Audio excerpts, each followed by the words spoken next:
Hello friends! In this video, I will guide you through how to fix no service on iPhone. Go to your control center, tap on it, and toggle the airplane mode. Turn it on for 15 seconds, then turn it back off again. Check if it helps. If not, restart your phone by holding the power button.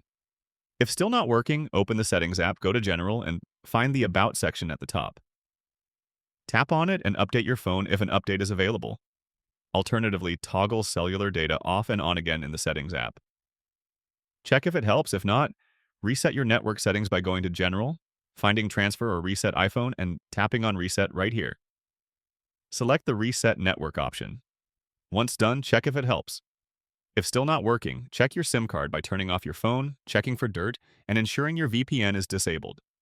If none of these steps work, contact your carrier to verify your account status, check for local outages, and ask them to provision your service again. If all else fails, contact Apple support. Thank you for watching Quick Tweak.